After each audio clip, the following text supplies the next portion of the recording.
Wow, welcome back. Welcome back from that moment of worship. I know we had an amazing time worshiping God in that praise song, the worship song that these great, amazing worshippers did. How long has it been, Anna? You still got that same passion, that same energy. I mean, how many years has it been? Uh, about 30 years. Wow. Round of applause. Such a great job, such a great job. It's our privilege. It's my privilege and the entire young adults of Hope UC Secunderabad. It's our privilege to have you here with us to celebrate the International Youth Day. And this is more like a continuation of what we did last week, the special Friendship Day. If you did not check out that video, you need to check that out. We had a lot of fun. Yes, Anna? We had such a lot of fun, and we have so much fun left for this show as well. So let's get right into it.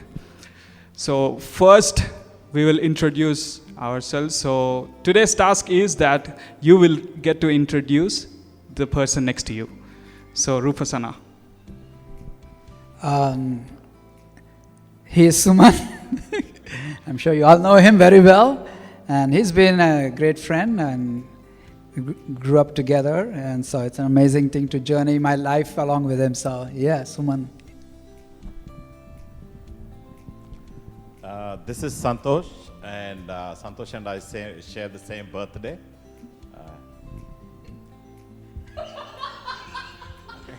Thank you. Suman is a friend of mine. We've been friends since I was 2 and he was 1. We also share the same skin color. And it's fantastic. Kishore is another friend of mine. We've been together for more than 40 years. We've been to Sunday school, youth ministries, and now we meet each other in ministry also. Kishore is a great guy to be with. You can be honest. Don't just say great because of the camera. No. He's a great guy to be with. I mean, if he's hurt, all you have to do is give him 10 rupees and he'll be okay. Thank you for that wonderful introduction. Okay, to my left, this is Comfort. He's very comfortable wherever he is, and his full name is Comfort Perum, Comfort Priya Ratna Shubhakar Perum, and he's a very great guy, and we've been journeying this friendship for the past 40 years plus. And he's a great guy. He's got a great smile on his face, and he's always comfortable. Welcome to the show. Thank you, Kishore, for that wonderful introduction. Well, my full name is Comfort Ratna Priya Karan Peram, for your information. Okay? Yeah. Okay, jokes apart, onto my left is a dear friend, in fact, my cousin, Alexander Ganta, a dear, wonderful child of God, and, we share, good friendship. More than being a relative, we break all the barriers to be good friends, and it's a joy to associate with him today in this show. Welcome, bro. Who am I supposed to introduce?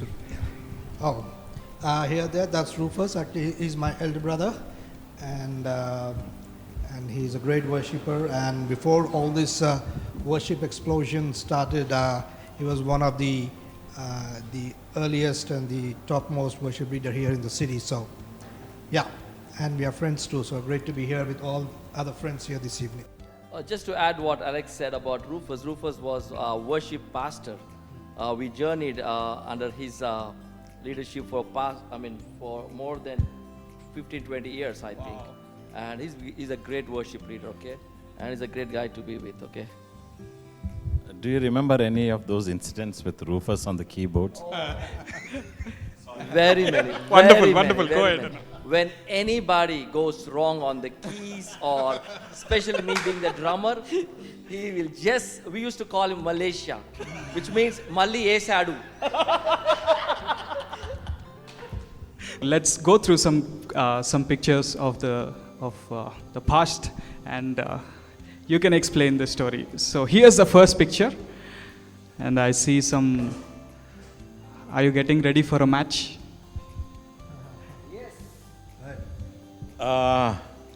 Yes, this was I don't remember the year, but this is a skit what we call Champion, and that's Comfort who played Jesus. That's me. Oh, is that you, Suman? Yeah, that's me. Yeah. Where? I can't see. Where is that? Where? Which one? Which one? Oh, that. Oh. I got it. Which one? David, next question. Okay, here's the I think this is like a revenge, Sumana, no? I think this is like a revenge of last week's I think episode. so. I think so. That's what they're doing because this fellow was not there. I don't know what happened last week. What happened last week? Suman? We can see that in this picture.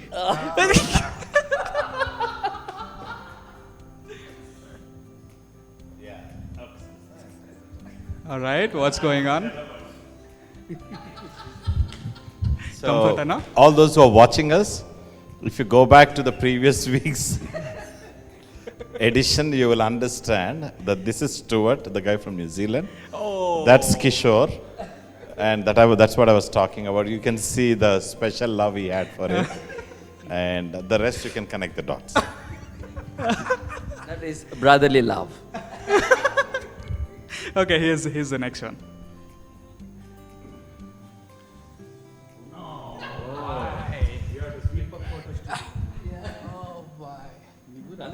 Yeah. I think that's a picture from 1989, I guess. Wow. That was when we were doing our intermediate, and it's taken from Deepak Photo Studio, Mashirabad. Oh, it's a photo studio. Yeah, it's a photo Oh, studio. okay. It was this. Yeah, it's a photo studio. And Is that Alex, Anna? Alex Yes. and Wow. the one and only Kishore. Yes. And actually, along with those pics, actually we had all the group photos too. Oh, we had okay, all okay. bracelets and all. Would you like to comment, Anna?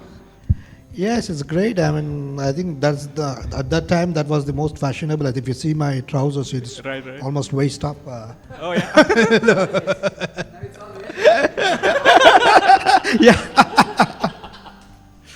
Okay, here's the next one.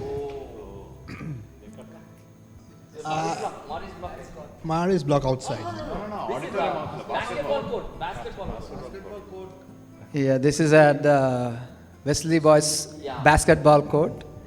So I think we just finished a service probably or there, maybe a Christmas or Easter. I don't know. We're all dressed up in suits. Yeah, if you can see, I'm the middle with the right red tie. Right behind me is Suman. That's a very common way of sitting. I mean, the last time what Suman said, I don't agree what Suman said, but that's a common way of sitting and hugging, and that's the way. Sure, I understand. But this was not common to sit across, hug and kiss on both the cheeks and say, Stuart, I love you.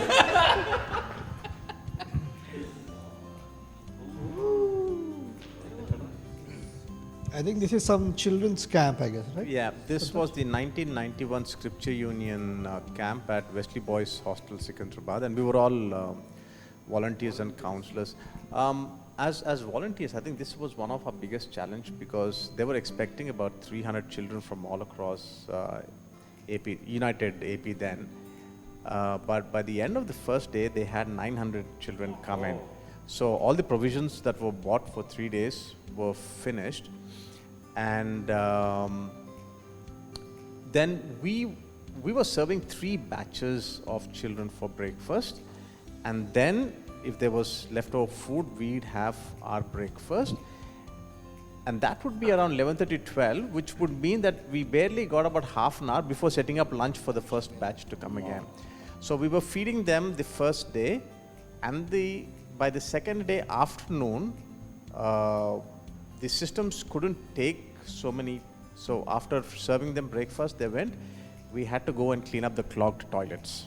So that's where we learned the extent that you have to go if you want something to go smoothly, and what it means to help other people. I mean, there were volunteers and teachers who were teaching, but then someone had to manage the logistics as well. So we were all there together. In fact, a couple of other friends are missing, but it was a great learning experience. So if you see from the left, that's David Raj, Rufus's first cousin, And then you have, going from the left, then you have Alex, Rufus. I don't know who's standing. And then at the end of the table, that's me. Next to me is Suman, Comfort, Jesse, and there were another couple of friends who are not in the picture. Looking at the table, I'm reminded of that story. You know, we all used to be volunteers, but still used to be very naughty. So when they used to serve food, and especially when they served eggs, that would be one of the challenging times. You know, when they serve eggs, someone would say, "Let's pray right now." So that was a difficult time, because as the person who was praying started to pray, everybody would pick out eggs from the other's plate and go take them out to their own plate. So it was funny, but still such a wonderful time just to help out in that camp. Such a great pleasure and a joy for us to do that. Yeah. Yeah, we used to hold the eggs during the prayer time, if you want your egg to be still in your plate. And I can totally understand now that the leadership position that you are holding is because of the days that you have served back then. That's the primary. You cannot become a leader unless you become a servant. That's so amazing. And it's also thanks to all those eggs that most of these guys now started looking like eggs. So. Okay, here's the next one.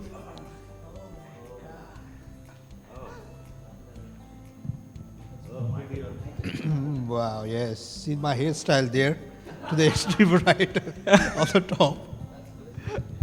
Alex Ganta was called Bobby Deol those days. The way, you know, he looks, his hairstyle. Right. And he was a music, guy who was teaching music and all those days. So he was called Bobby Deol. He was Bobby Ganta. So good, so good. Okay, here's the next one.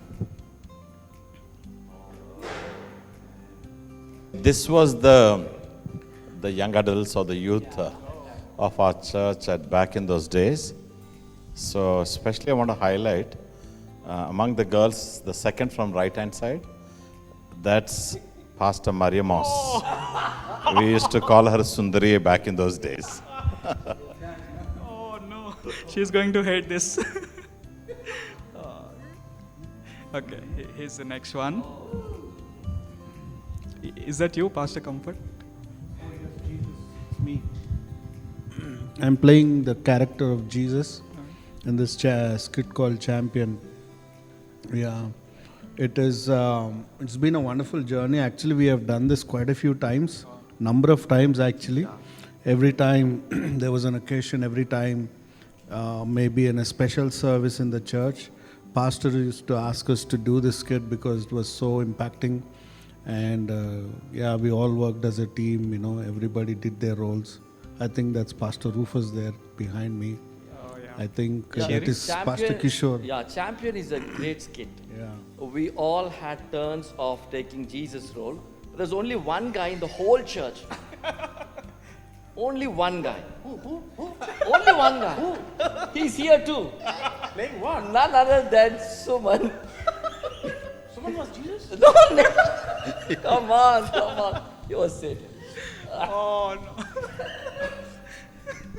I mean, that was a great skit that we've done many times.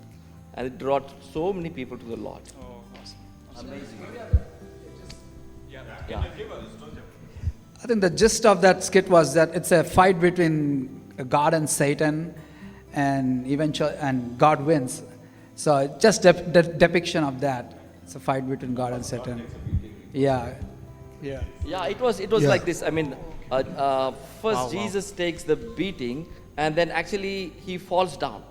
The whole crowd almost cries for that. Wow. And then on the third day, like Easter, he gives a big punch. Yeah, the countdown begins there. 10, 9, 8, and when it comes 1, he just punches 1 to Satan, shot. which is Suman, and it's all gone.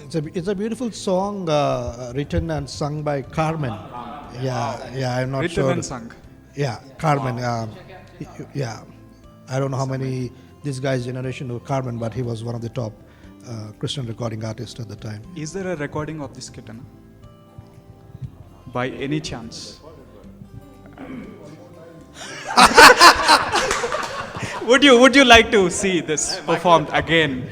Of course, we do have Jesus and the devil here. I think Jesus can be taken by anybody. Anybody. But Satan only one level.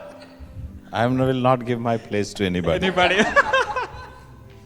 Because he doesn't need any kind of costumes or any kind of makeup for that. Love you, Subhanana. Okay, next one. Here's the next. Wow. So, what's going on in this one? The highlight of this picture is the sunglasses. Probably that's why they took the picture. Absolutely. I think Comfort went to Bombay and he bought 3 glasses, shades, and that's how we wore that. I think right in the middle, that's Solomon. Hardly can be seen. Okay, So but good, otherwise, that's a great pic. And that's the style. Only one pant went up like this. Is that a new style? Or you were limping? Okay, here's the next one. So, by any chance, is this a songwriting session? Oh, no, we never wrote songs. We only sung songs. This picture is in my house in SRK Nagar Colony in Zamistanpur. I think we had some celebration the previous night. All of us, I think all of them stayed back that night. That's Rufus there, and then Alex, then me and back, and then Kishore. He's an excellent lead guitarist for us. So I just I want to just tell the other side of the picture. So basically, guitar was mainly for the picture. The pretense of a chord is for the picture. There's no cable, and back in those days, we never had wireless electric guitars. So, that's a proof. And I think he's holding a Z chord. So good, so good. So this is we had a night over. I think all the one stayed back at my place, I guess, and then I think this is the next day morning in my house. Just sitting together having a jam, and took a picture. Was it often those days, Anna, to stay at night? One thing we want to just draw to our younger people is this, that whenever there was a party or a function, we all used to gather. I mean, that kind of togetherness, that kind of friendship actually brought us this far, okay? There was no pretense then. I mean, these days, if we see the lot of friends on the Facebook, we had only few friends, but they stayed together. I mean, these are the days where people say friends forever. I don't know whether they mean it or not. And friendships these days are very, very shallow. They don't go deeper than the skin.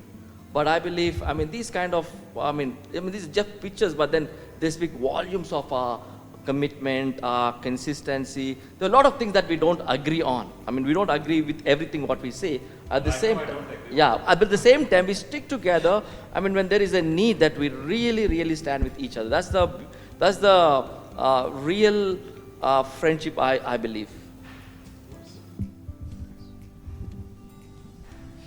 All right, is this by any chance combined study session? No, this is one of the small kind of a life groups. This is called TLCs.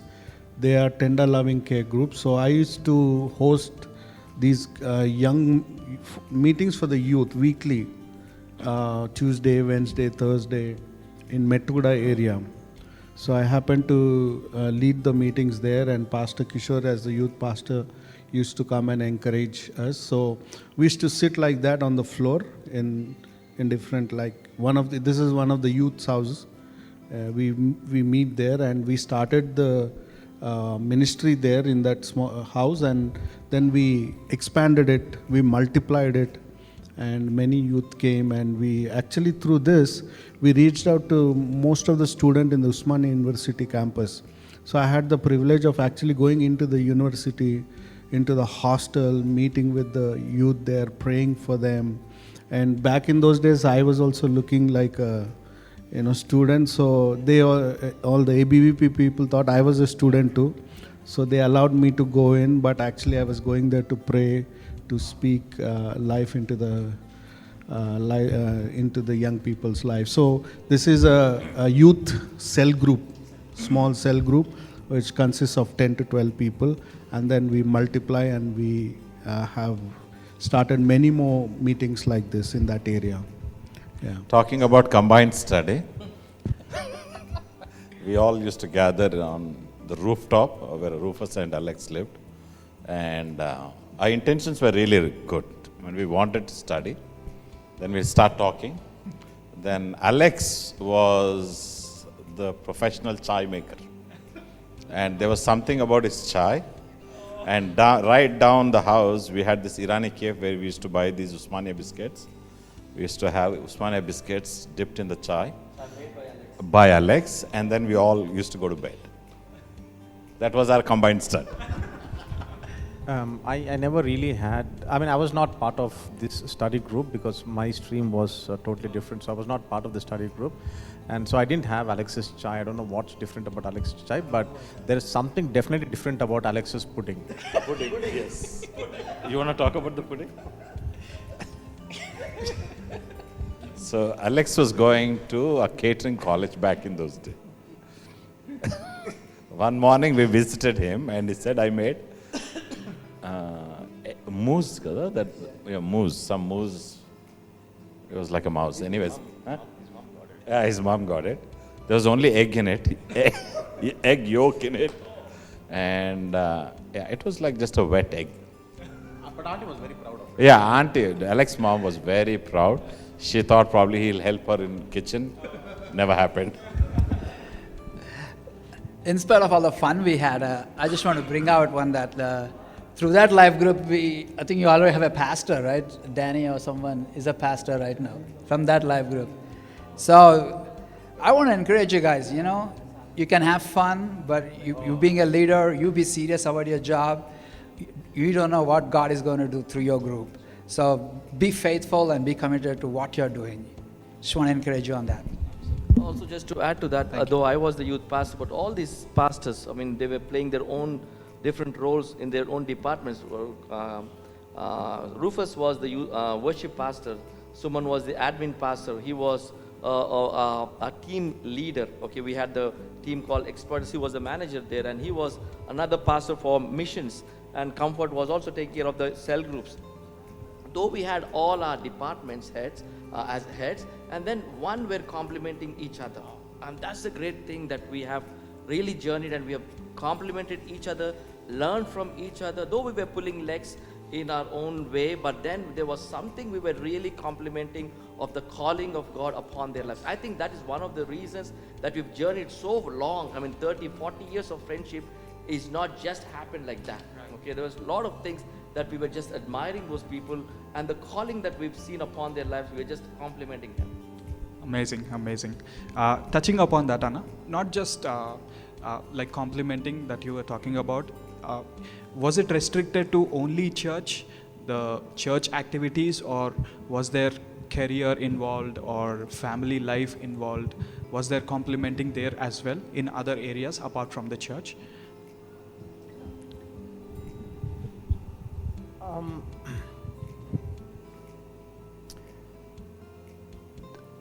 The movement from study to career was different for each of us. I had done my diploma, and then I went on to do my graduate studies in engineering. So I was not part of the same education stream, but they went to the same college together at inter and degree. Rufus was with them a year senior, but he followed the same. Until then he jumped to MCA, and then he was part of the college that I was studying, so we spent time together. But all said and done, if you remember from last time's interview, when I failed, this is the group that I came to talk, because I knew that I wouldn't be judged. And eventually, irrespective of whether we were good at our studies, we enjoyed it or not, or some of us were forced by our parents. What came through for all of us here is the time that we spent outside of our study and careers, because any and every Christian meeting evangelical Christian meeting that was happening in Hyderabad. We were there. We were either partaking in it, volunteering in it, leading in it, or something or the other. So we had 3 or 4 evenings every week dedicated. So it's not a surprise that after spending all those evenings and those days for 6 to 7 years in the prime of our youth, starting from when we were 15, 16 to 22, 23, that all of us now are part of Christian ministry. It's a good thing, yeah, we studied, we have our degrees. Rufus was part of the first MCA batch introduced in Usmania University in a private college at CBIT. Suman was one of the first batches for BSc computers in those days. Alex went off on a tangent. He went to catering college. But eventually, all of us landed up in Christian ministry. So if someone were to look at us those days, there were only 2 ways they would see. They would either say that we were wasting our time and not concentrating on studies, or appreciate and say, Acha, tika, you're part of church, at least you're doing something well. So we are not here because we couldn't do anything else. We chose to be here despite of our studies and our careers. Amazing, amazing. Yeah, I think that's one of the important things that I want to encourage everybody. Back in those days, there was a common belief that you're not good at anything, then you end up in ministry. But we thank God for the education that we have, some corporate experience to a certain extent, like Santosh of all of us. He's got the longest corporate experience and business experience, and then we're still serving God.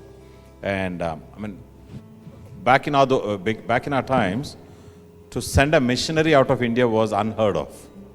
Alex and his wife Pearl, who were just got married, and they were the first missionaries from our church into Cambodia, which was unheard of. How many years you were there, Alex, in Cambodia? Around 2 years. They were right in the time when communism was really, very strong back in those days. So, anyways, that's our story. So, I just want to let you know that, sometimes people think that you are a failure in every area, so you end up in ministry. No, not with us at least. Rufus was pursuing his MCA. So we all have a certain background, but we made a choice to serve God. Just to add to this ministry that we were all part of, actually all of us were part of it, but this meeting, me and Kishore are here. I want to say something. Small is never insignificant. We started small.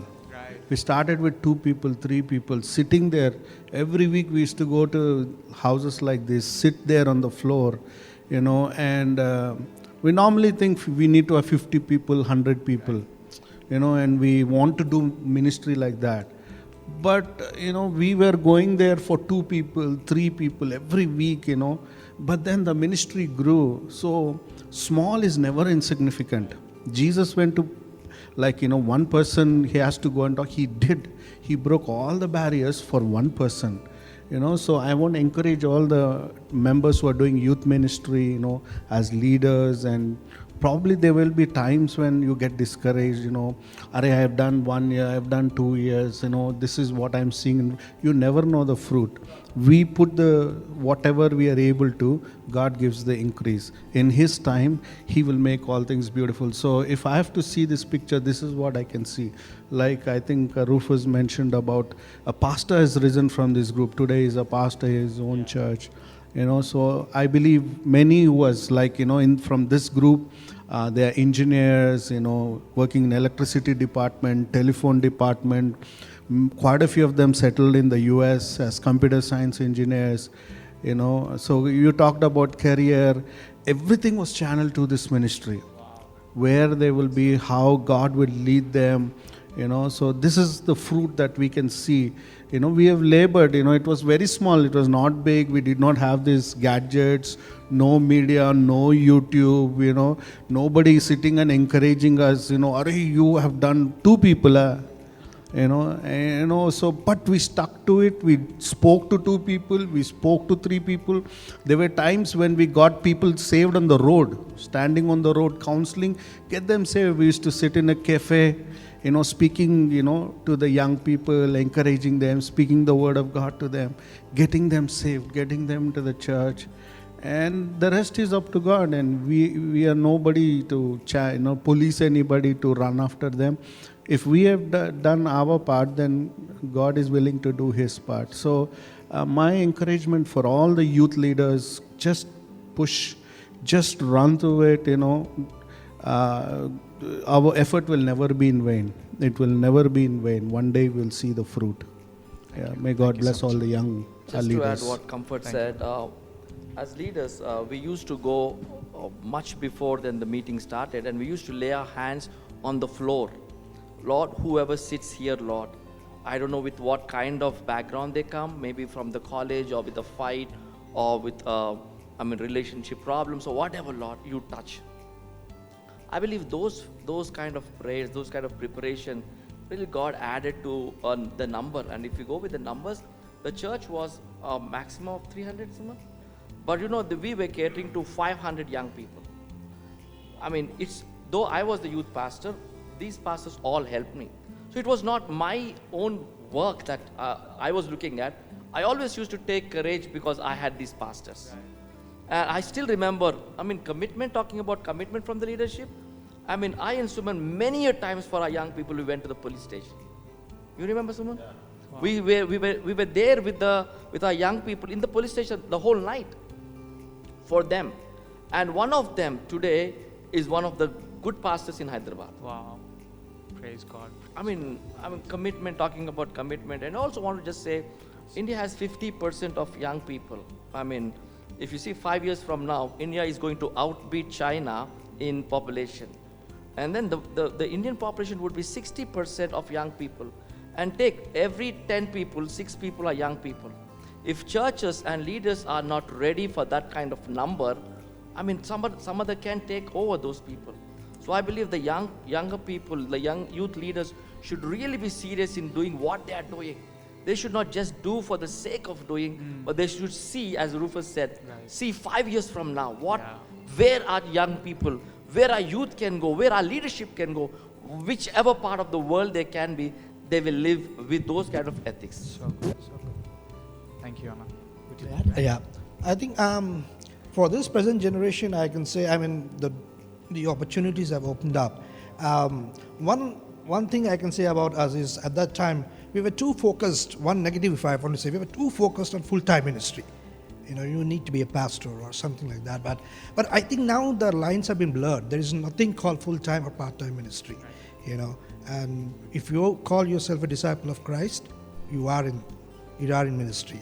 And that is the reality for this generation of young people, that there are no blurred lines. You don't have to be a pastor like us. You don't have to be a missionary like me. You don't have to be any one of us. But what is God is calling you to do? That is where you need to blossom. Because God said you have to be salt and light. Where? To the world, in the world, not to the church. And sometimes we are so occupied within the walls that we don't think, within the church wall, that we really don't think of the world. And that's what I want to encourage this present generation. The lines have, there's clear. There is nothing called part-time and full-time. You are God's servant when you call yourself a disciple of Christ. So good, so good. Taking the gospel into the world. That's so good. And yes, please. Career, you're talking about career, right? Now, when we were studying, there were only 2 streams, medicine or engineering, right? That's how we grew up. That was our focus, is that you're studying engineering or you're going to medicine. But now it's opened up us so much. So I would encourage you guys to pursue whatever you want to pursue and do it with a good heart. I will say media is one of the biggest things that you can all do. And so many of people are into media, photography, movie making, videos. I think that's one of the greatest platform for us, for this generation, to move forward with what God is given them. So I would encourage you to step out in whatever career you want to pursue. Pray, ask God to help you. He's going to make you successful. So good. Thank you, Anna. Thank you so much. I thoroughly encouraged with the things that you have said. we are not going to back down, and wherever you are, there's a calling on each and every one of you.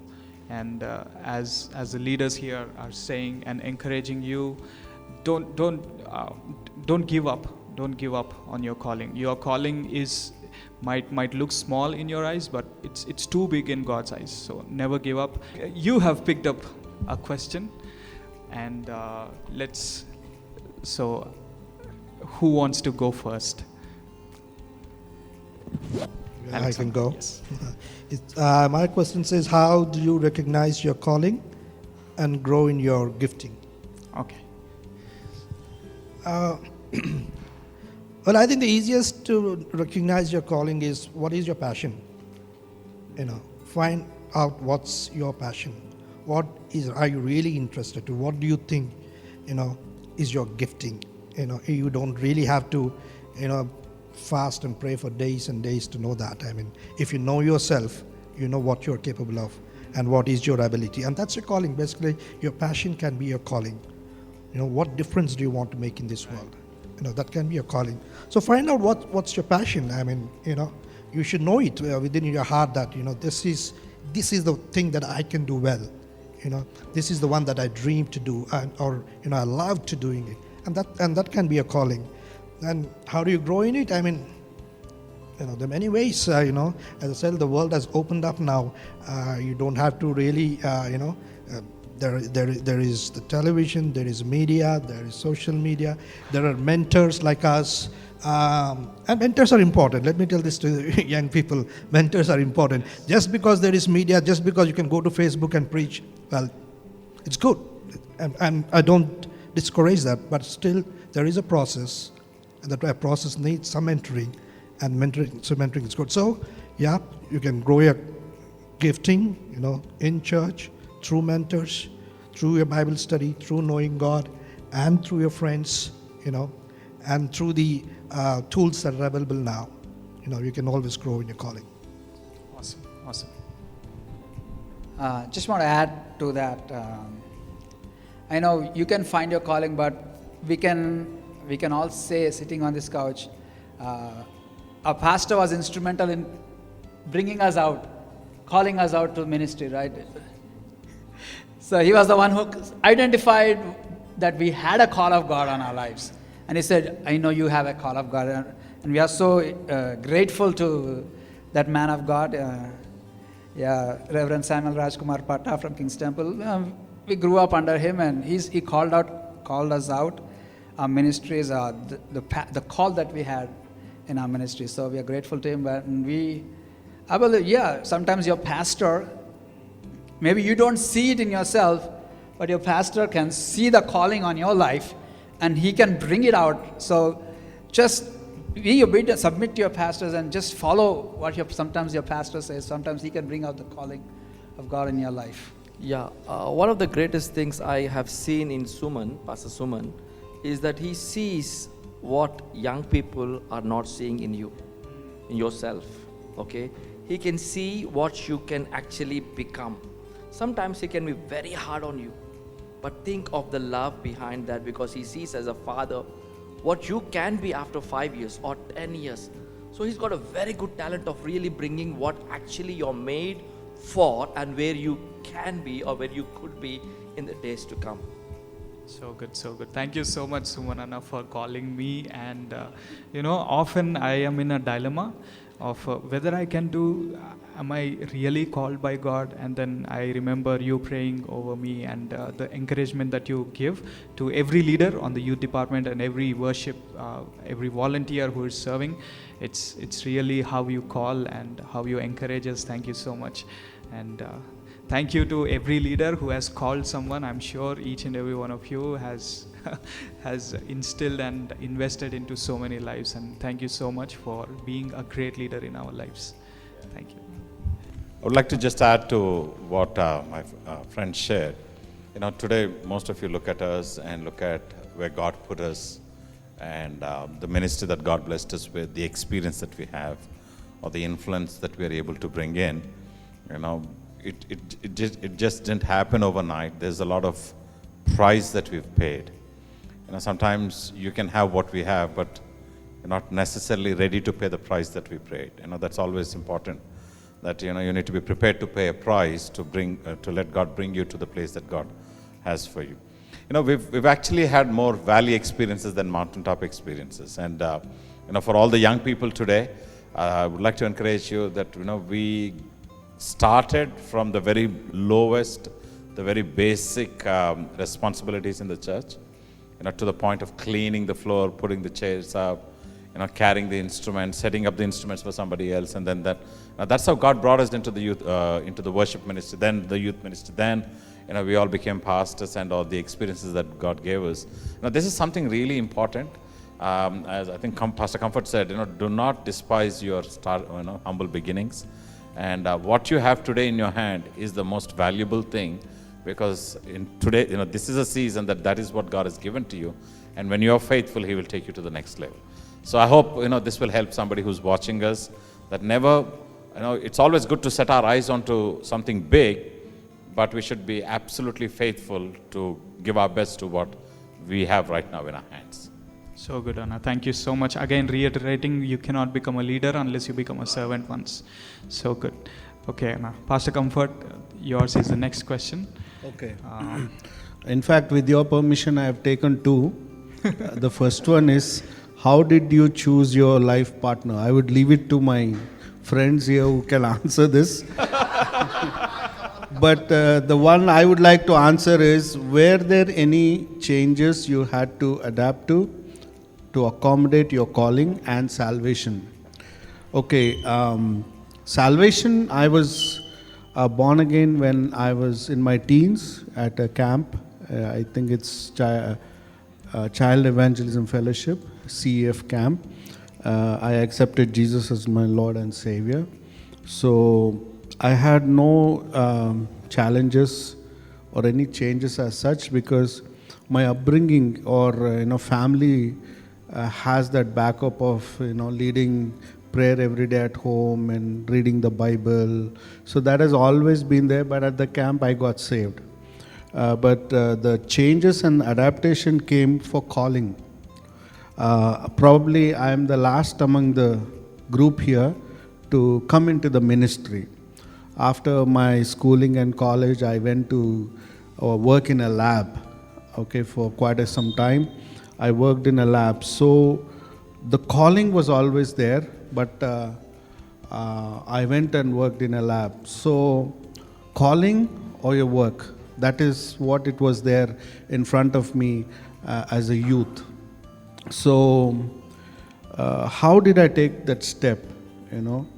I, as a boy, I know within my heart that God has put this passion to serve the church. There are a couple of scriptures which I have my own backing. When I read those scriptures, they encourage me. Don't work for the thing that perishes, work for eternal things that heavens can rejoice. So such scriptures were always speaking to me.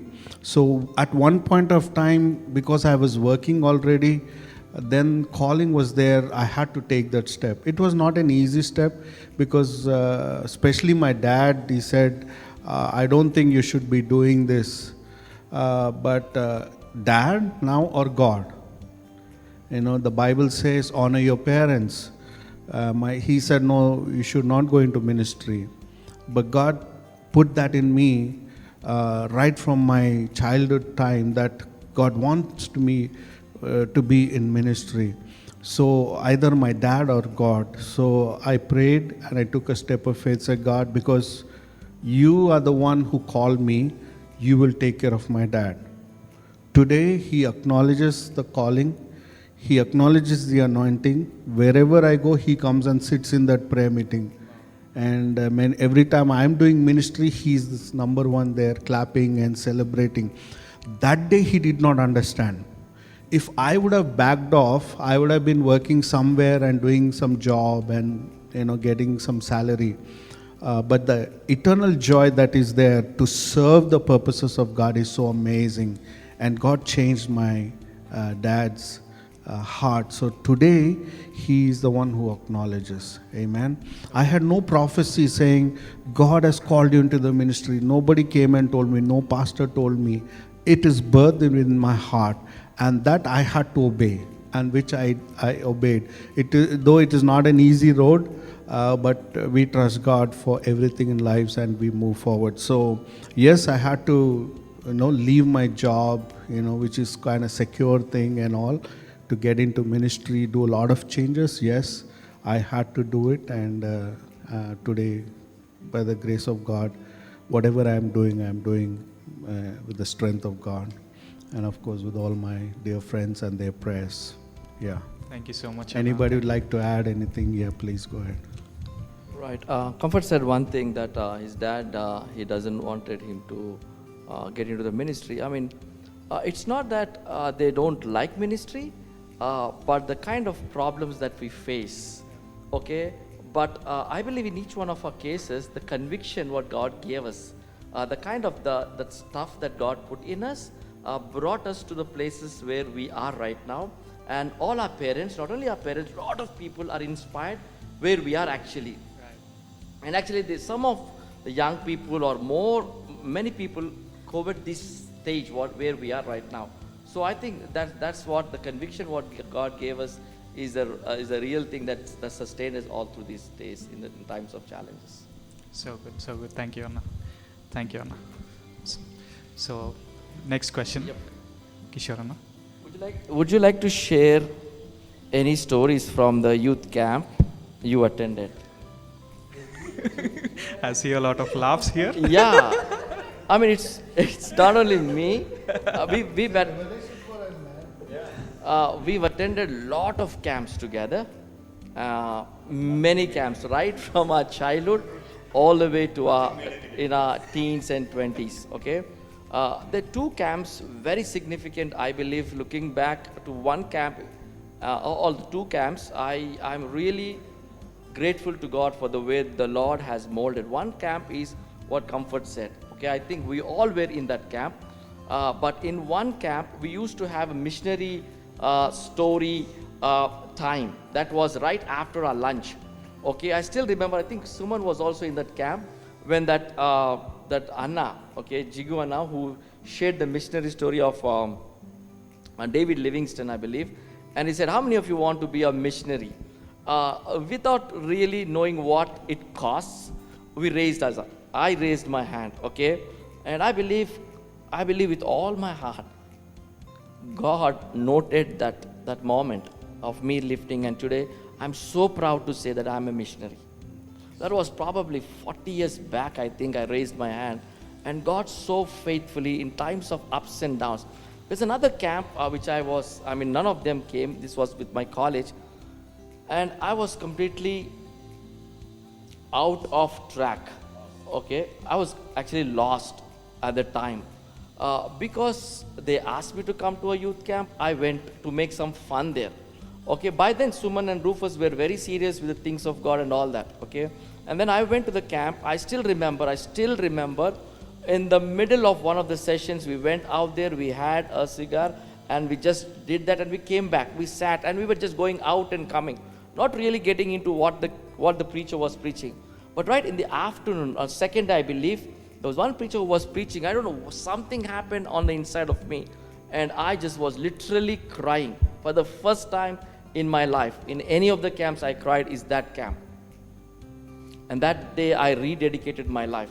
And from then, my life was completely changed. And then I had a privilege to go to the Bible school, and then there I got the calling of God.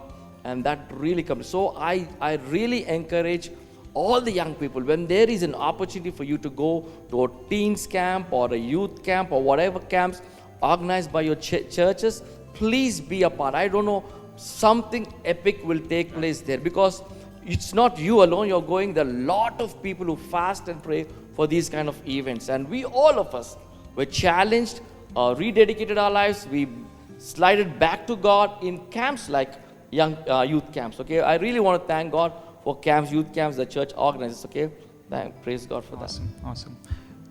Pastor Suman, you also gave your life in the youth camp. Yeah, Would you it like was to share? 1982, same camp that Kishore was talking about. Every day we had a missionary story.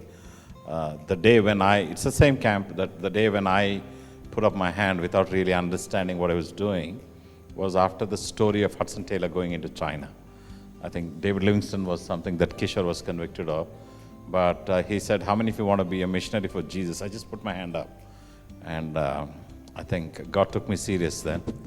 And the rest is history. So good, so good. Thank you. It's amazing how both of them were in the same children's camp, in the same session in the afternoon, but then he heard David Livingstone's story and he heard Hudson Taylor's story. We had different days of stories, okay? It was not one day. Okay, fantastic. But talking about missionary, I think I raised my hand to be a missionary some 7, 8, 10 times. And every time there was a call, I would raise my hand. I would raise my hand every single time. And then about 92, 93, I forgot all about that. And for about 10 years, I was away from church and God.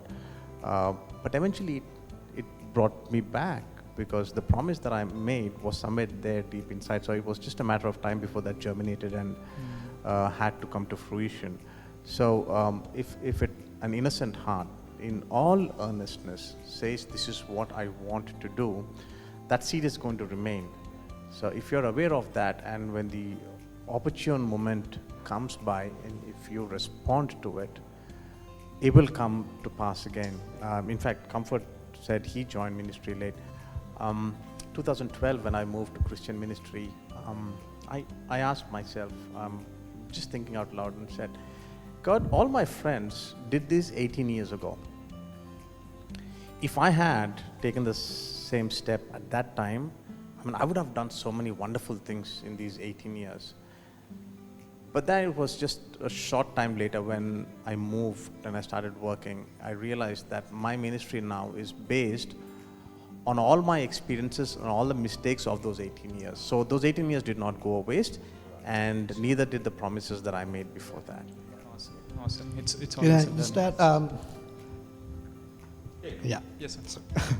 If you have heard of all the, most of us are getting saved, in camps. And that's a very important point, because I think most of us are way around the age of maybe 12, 13, 14. And, that's the important age, anybody, And the research says that, 80% of the people who follow Christ, they take the decision before 14 years. Yeah. Right, and so that's very critical for us to understand, for younger people to understand, like if you're above 18, that you can be a great mentor for the kids around 14, or for the church to focus their ministry to that age group, which is very lacking. Sadly say, the global church doesn't concentrate on that age group at all. It doesn't concentrate. Most of the money, the budget of the church goes to meeting adults, which the research says that once a person crosses that age, only 20% of them follow Christ. 80% of the people follow Christ before 14 years, and they're strong right now. Of course, in the teenage years and the middle years, they can, backslide, do the things, but they come back. But that is the foundation, And so it's very key and important for this younger generation to know that if you're above that age, you can be a great mentor, because at this age we look for peer-to-peer understanding, and so you can mentor kids around that age, right? And if you are around that age, that is the best time to accept Christ and start your journey with Christ. Great, awesome. That's a perfect age for anyone to give their life to Jesus. Okay, Santosh Anna, your question. My question here says, how much time did you invest in church, worship, or other activities, and balance your time for other things? Fortunately, in our childhood, we had an extra 3 to 4 hours every single day because we didn't have social media. Right, so Awesome. I love it already. So we had those hours, but it wasn't really difficult. Studies, as much as you take some of these schools which pound children from 6 a.m. to 10:30, 11 in the night, you don't need to do so much. And, of course, there are some people who do it out of interest, glad, but doesn't mean every kid has to do that and studies is all that has to be on your mind. We had enough opportunity to run around, to go around, do what we wanted to play. Thankfully, even TV came much later into our lives, only when we were already into our teens. But then, the attraction towards church and church-related activities was so much, like I said earlier, we spent a lot of time. In fact, our travel time was equal to the program time. So, if we are going for a 2-hour meeting, our travel would be 1 hour to go, 1 hour to come back, change a couple of buses, but we didn't really mind. And we were okay with studies. When it was exam time or you needed to do something, you took some time off, did that, but then you came back. I remember, which year was it that YCC did survive? 89. No, we did an event here called Survive to support the earthquake victims, and we were raising funds. And my lecturer from Polytechnic, 1988, because that was my last year in Polytechnic, my lecturer, Mr. Benner Emmanuel, he saw me at 7:30, 8 in the evening at the concert, and I was volunteering. I was not just attending because I was part of Youngsters Christian Club, which was organizing, and he said, "You have your practical exam tomorrow, isn't it? What are you doing here?" I said, "I had the entire year to prepare for my practicals. So suddenly if I sit down for 2 hours today, I'm not going to get an epiphany or suddenly realize something or get a memory boost." I said, "I'll be okay." I believe in the end, I mean, I'm not trying to minimize the importance of hard work or the effort that one has to put. You have to apply yourself to your job at hand, especially as students. But if you honor God, and He will definitely bless you with any ability that is required to do well in other areas of life. One of my family members laughed at me when I said, "I don't study on Sundays." That even if I have an exam on Monday, I don't, because I need to get to church. I used to get there even before Sunday school started, prepare, teach, come back, then attend the church services. At one point of time, I was doing 3 to 4 church services every Sunday. I said, I have my Sunday full. I don't want to study. If I have to study, I'll do that before. And when I failed my maths exams 7 times, this person laughed and said, "Yeah, you see what comes out of not studying on Sundays and acting all holy." But then I finished my diploma. Then I went on to do my degree. Then I went on to do my executive program from IIM Kolkata. Then I did my bachelor's in Christian studies. Now I'm finishing my master's in psychology, and shortly I'll be applying for my doctoral studies. So if you give God the importance, He'll tell you what to do, what not to do, and He'll definitely multiply all your efforts. So good. Thank you so much, Anna. Thank you so much. Yeah, just to add to what Comfort was saying, when you have an opportunity to study, give your 100%. Right. All right, because there are a lot of people who they don't have an opportunity. Sometimes you have an opportunity, but you don't have the time.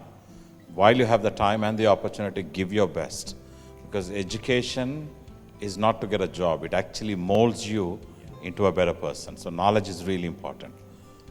We didn't understand this back in our days, but that's a piece of advice I want to leave with. And also one more thing which is very, very vital for the younger people is this: your grades, your marks does not define who you are. If you think if those are the things that define you, you're absolutely wrong. God has already defined who you are, and He has already done what He has to do on the cross. And if you can only know this, you will be a great, blessed person. Thank you so much, Anna. It's quite different perspectives, and yet everything is useful. Pastor Suman, your question. Is that my question? He is making sure that you don't change the question. If you had to step up for full-time ministry or already are into it, what were the challenges you faced? From the family, from the friends? Yeah, from family is people definitely number one. Mom and dad, number one challenge. Yeah. Well, just before I answer that question, I was just thinking about it. When actually Alex started talking about his experience. And then when you actually look, now we are all into ministry. Now, just want to let you know that not everybody is called into full-time ministry. Please don't come into the ministry unless God calls you. I think Very true. Alex got a great point. What did you say, Alex? That earlier it was defined, but now we are all involved in ministry actively wherever you are. Yes. And I think that's a great statement that is made. And that statement that just doesn't come from here. It comes from a lot of experience. So we need people. In fact, God needs people in the corporate world, in the business world, in the media world, in all those areas. So please don't come into church if you're not called, because you're going to wreck the ministry. So please do yourself a favor. Don't come into full-time ministry. But for those who, you feel that God is calling you into ministry, mentorship is something that Alex talked about, which is absolutely important.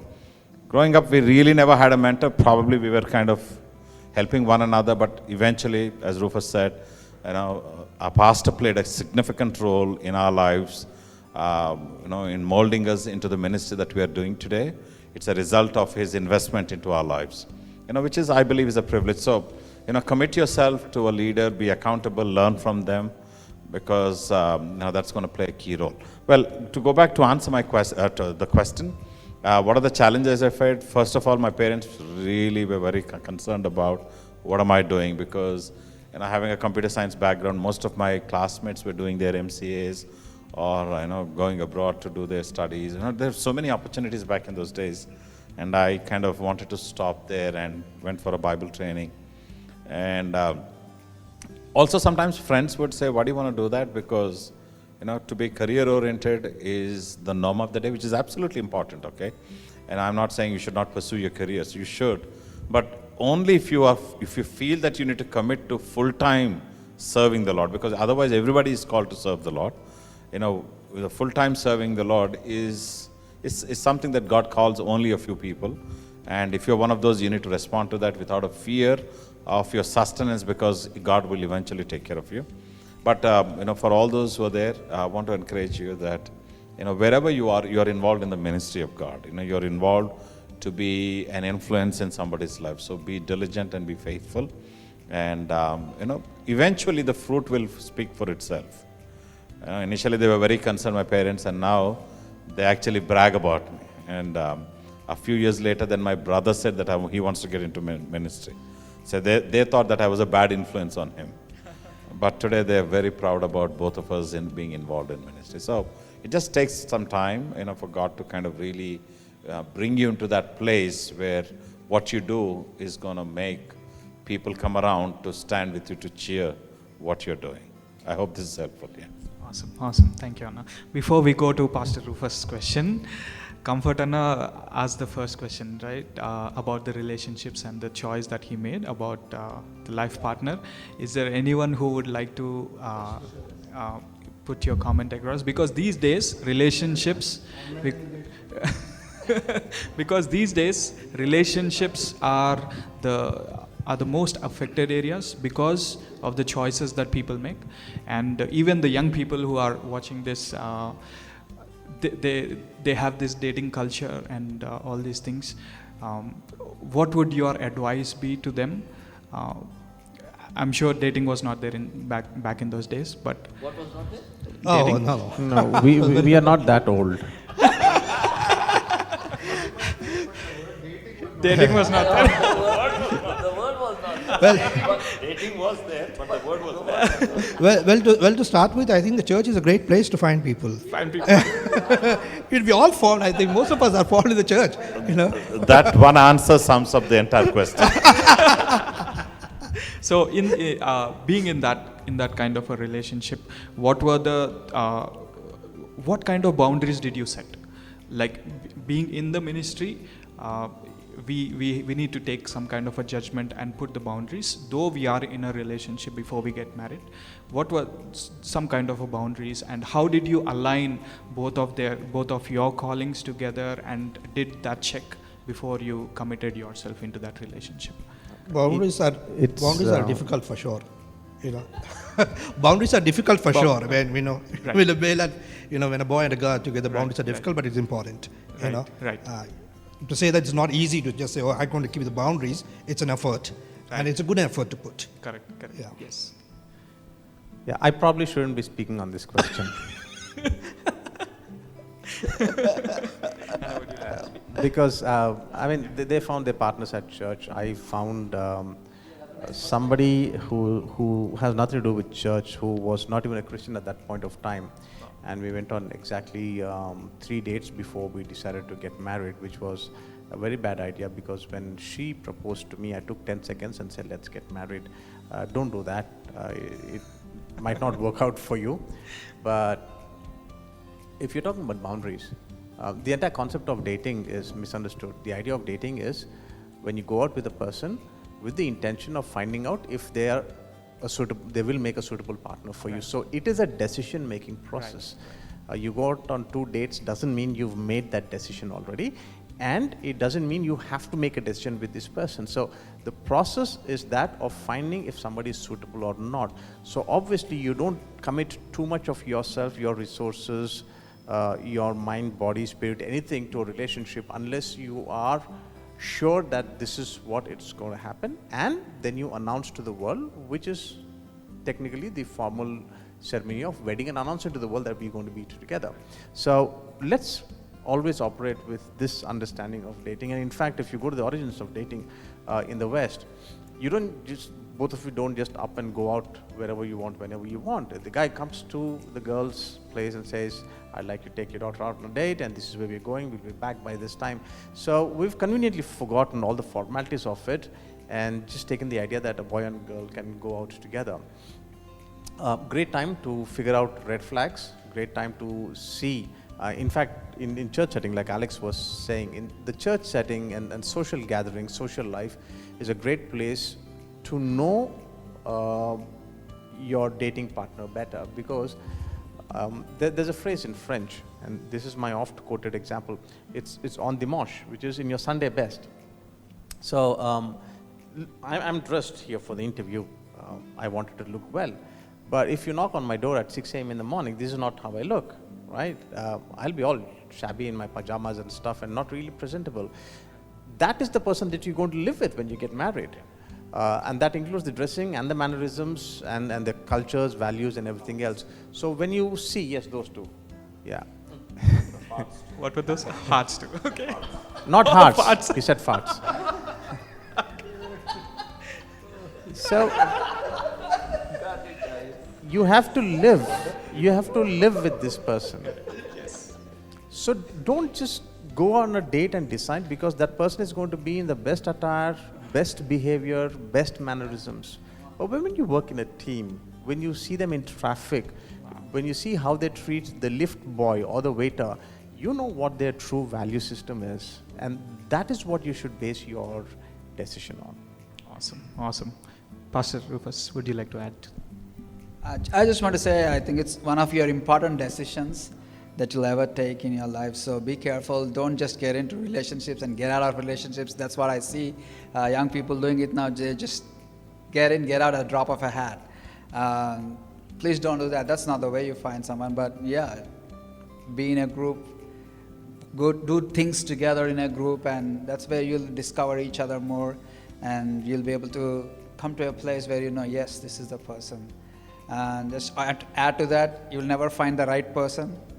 You will never find the right person.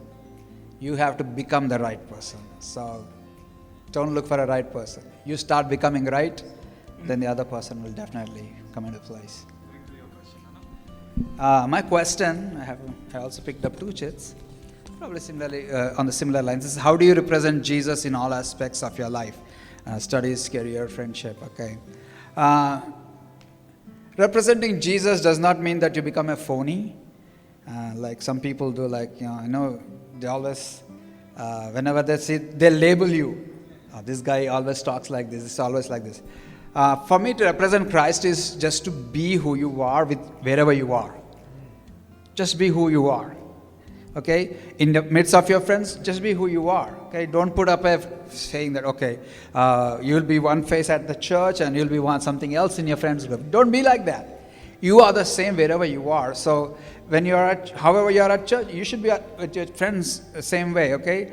And when you are with your friends, you have your own set of values, okay?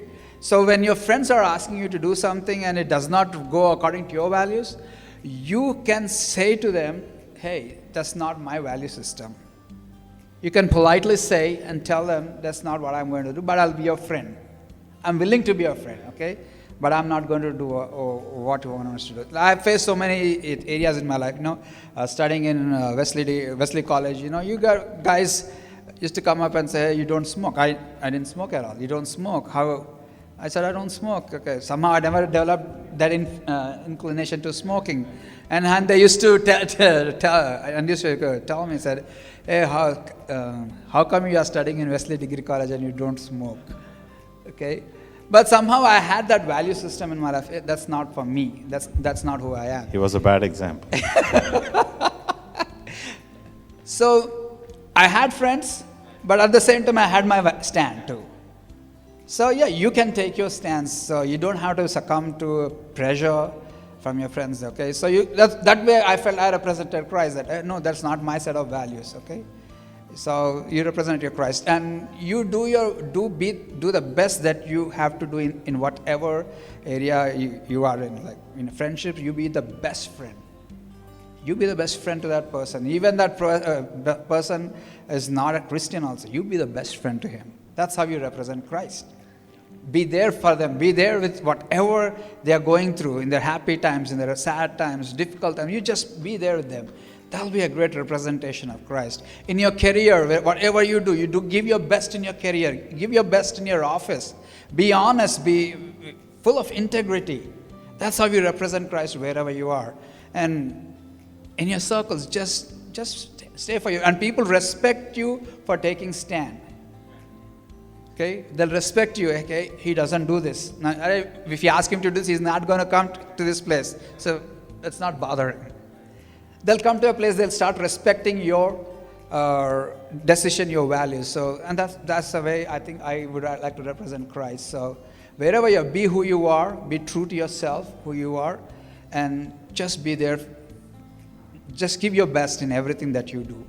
That'll be a great representation of Christ. Is there another question, Anna? That's so good that what you shared. Yeah. I loved what you said. We never overcame, so we don't have anything to offer. I loved what you said, Anna. I almost think that it is our worship to God when we give our best in whatever area that we are, whatever work that we are doing. It doesn't matter whether we are in church or outside, whichever area we are in, we just need to give our best, and out of the best that we are giving, we glorify God. And looking at our works, and that's what the scripture says, that looking at our good works, that they praise the Father in heaven. It's so good. It's so good to have you, each and every one of you. And as the last question, anyone can answer this, or a couple of you. What is that one advice a young you that you would like to give to this generation? Is there any advice, any area that you would like to address to and give an advice to this generation? Yeah, be careful who you choose as friends, because it's a well-known saying. They said, "Tell me who your friends are, and I'll tell about you." And remember that your number one friend has always got to be Christ, who's already given you everything that you needed, you wanted, and everything he had also, including his life. So that's where you start. And of course, you don't measure your friends against those standards, but as long as they are a positive influence on you, and then they're building you up, they are sacrificial towards you, and they edify you, those are the ones that you want to fall back on and spend time with.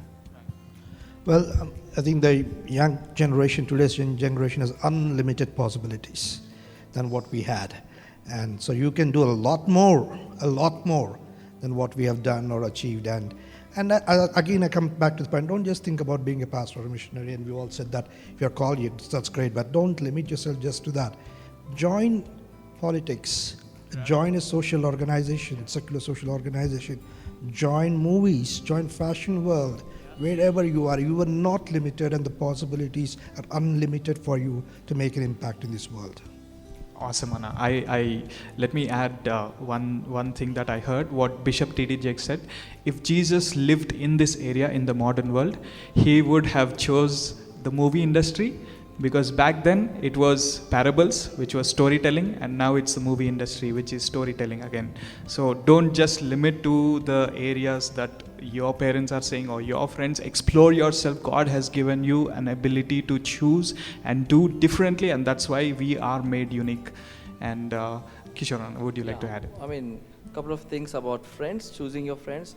Always make sure that you choose a friend who values life, who honors their parents, and who always aims big. I mean, there may be lot of friends. Let me just repeat them one more time.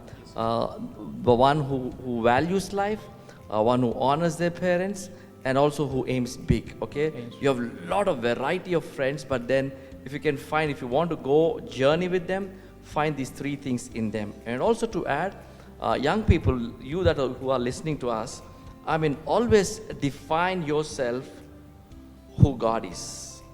Don't you ever have a borrowed definition of who God is. Don't you ever think that God may be awesome for somebody. If that awesomeness is not to you about the God whom you believe, you have to redefine about God. Because the God whom you believe, the God whom you are journeying with, is the same God who is going to come to your rescue. But if you have a borrowed definition of who God is, I don't think that you can sustain and you can really come out of those problems or challenges that we face in life. So we need to go back to the very definition of who God is. You may say, God is love. Is God really love to you? And experience that. I mean, that's what Paul says. Experiential wisdom comes out of the following and walking with God. Let us have that journey as we walk with God daily and a regular basis, lively relationship with God. Awesome, Anand. Adding to that, these the social media that Santosh Anna was talking about, that we have the privilege of having a borrowed definition of somebody else on WhatsApp status or Instagram status and think that is God. But that personal relationship, that knowing of or the revelation of who God is to me, comes with a silent time that we spend in the presence of God. And that is not happening much in these days because of the technical disconnect or these social media platforms, or we have so much content outside that we can connect to, but the content, the true source of the main connection, the divine connection, comes with the personal relationship that we have with Christ. So never have a borrowed definition. So good, Anna. What do you like? One advice to the young people who are watching us: don't just have friends in the church. I think that's one of the biggest mistakes that we've done. We never had actually a lot of friends outside of our own circle. It worked for us, but now looking back, probably we would redefine that. Be intentional about making friends from every other faith backgrounds, because then you have an assignment to be an influence on them. Do life with the people of the same faith from the church, people who believe in your ideas. But have connections, spend time with people outside of the church, because that's the only way we're going to reach them. So please make sure that you do that, and don't let anybody's opinion define who you are in Christ, and don't let your friends' opinion matter to you to form your own identity, because growing up, our identity changed every time, every season. All right, so just be open to God. You don't have to be in a hurry to discover who you are. It's a process, and eventually God will bring to the actual thing. Thank you, Anna. Thank you so much. Yes. Okay, one advice I'd like to share is having mentors over your life. Very, very important. For me, in my life, all these people who are seated here are my mentors. At the crucial time, they gave that word, they gave that encouragement. Even in Bible, we see it. When God called children of Israel, He put one mentor on top of them. That mentor's role was over, He put another mentor, another mentor, another mentor. Mentor is a very important person.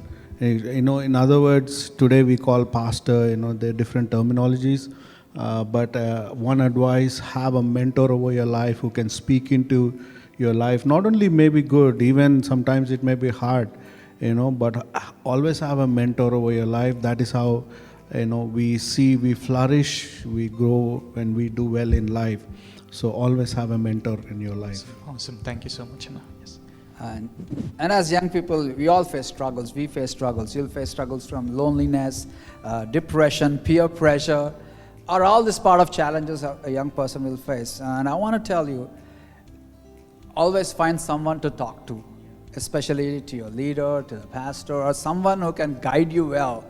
Please find those people. Don't be lonely. Don't keep it to yourself. You need to go out and ask people. If you need help, please ask.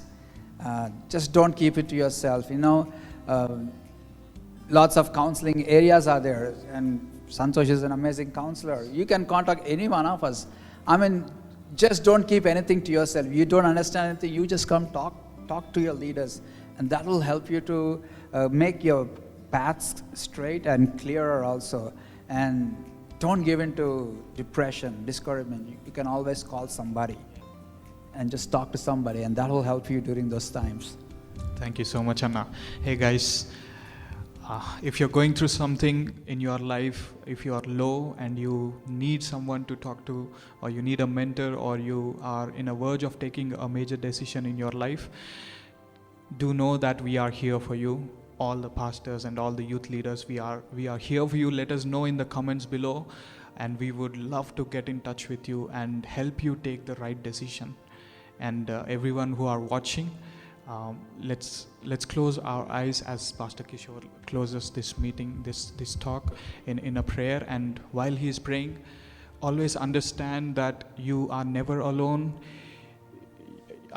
You are in the prime age.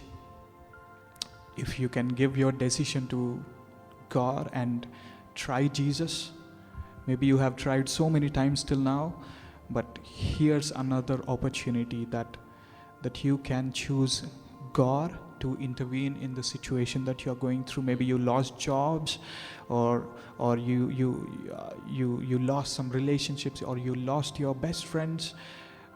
Give Jesus one more chance. Give Jesus one last chance. He is going to move in your life, and He is going to touch your life, and He is going to turn your world upside down, and He is going to set you on the right path, and you will be amazed to see after 5 years or 2 years or 1 year or after 6 months, you would be surprised to see in the place that you are in because of how God changed your life.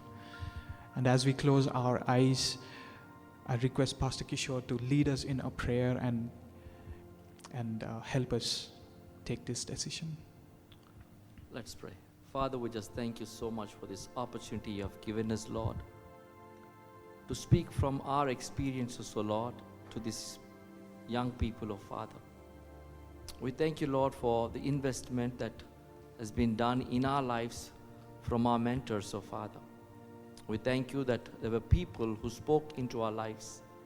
We thank you, Lord, for the community that we share with one another, O Lord. The friendship, O Lord. The journey that we journey, O Father. We just pray, Lord, all that we have spoken this day, O God, may bring, Lord, life, O Lord. And, Lord, good encouragement to the people, Lord, who heard this, O Father. I just pray, Lord, if, Lord, there are people out there, O Lord, so many of them, O Lord, who are in depression, O Father, Lord, who are in discouragement, O Father, or the verge of, Lord, giving up, O Father. And I pray right now, O Father, Lord, as along with my friends, O Lord, this day, O God, that we ask of you, Holy Spirit, that you would intervene into their situations, O God. Holy Spirit, God, that you would speak to them, O Father. Lord, let your searchlight be all over these people, O God. And we pray, O Father, Lord, none of these people, O God, will give up on life, O God.